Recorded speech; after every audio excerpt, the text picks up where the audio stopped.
Welcome to the show, friend. I recently had the privilege, the honor of having Joseph Scheidler, Joe as we call him, Joe Scheidler, the founder of the Pro-Life Action League, in my studio. Joe and I go way back, over 3 decades, pushing 3.5 decades now, if my memory is correct. He is in his 80s, and he is in incredible health, and he's known affectionately as the godfather of pro-life activism. He had a profound impact on me as a young man, and that impact continues to this day. And it was just such a joy to have him here and for my family to be able to hang out with him. And so Joe and I sat down for almost 3 hours, cameras running, and well, we're gonna share it with you. This is a series. It's a multi-part series. I know that we're in the middle of really big news, but there are times when you have to look back for inspiration, to show you where you've come from so that you can see where you're going. So I hope you enjoyed today's program. I want to introduce to you my friend, my mentor, Joe Scheidler. I have the privilege of having in studio one of the most famous and beloved pro-life leaders in the entire history of the American pro-life movement. We call him the godfather of the pro-life movement, Joe Scheidler.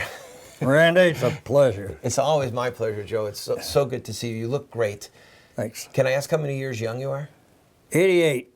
88 years old. 88 and September 89. You look great for 78. Thanks. And if I can get along as well as you are when I'm 80, I hope to be 88.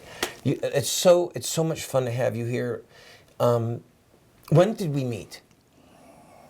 Randy, you know, I've gone over meetings, and it goes way back to I think it's in the 70s. I think it was the 80s. Was it 80s? Or it all kind of blends together. It's blurring together. It's been over 30 years, that much I remember. I got a call from you. There was a story of my pro-life work in Binghamton, and people were telling me about this man, Joe Scheidler, who was this really aggressive, bold, edgy pro-life leader. And then my phone rang one day, and you said, "Randy, me lad." You always call me my boy. Randy, my boy. All right. It's Joe Scheidler. I said, "Joe Scheidler?" And then you came to Binghamton shortly after that. I wanted to see what you were doing. You were having success. You were going to the abortion mills, and it just sounded like here's something everyone should be doing. Yeah, but you were doing it before I was. But let's see how this guy's doing it, because he's having success and he's making the media.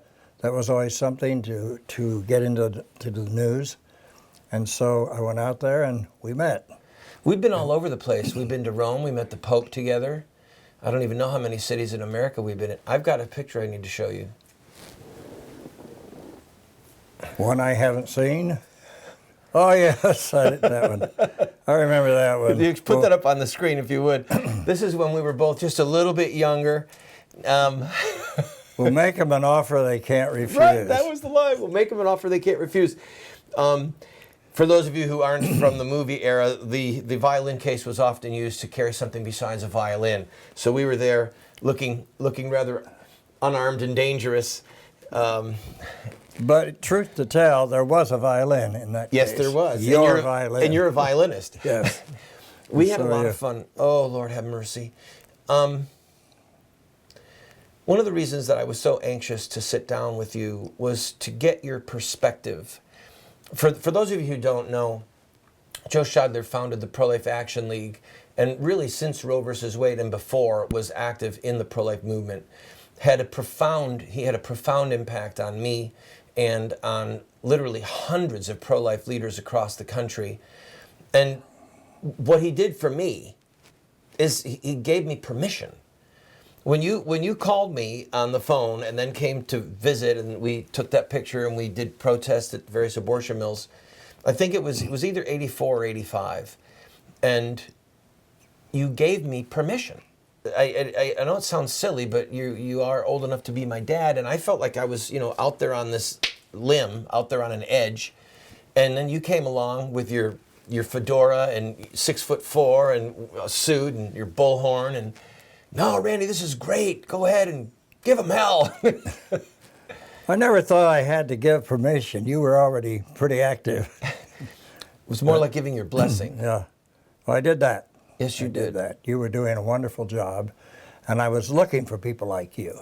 And they were popping up all across the country. John Ryan down in St. Louis. Yes.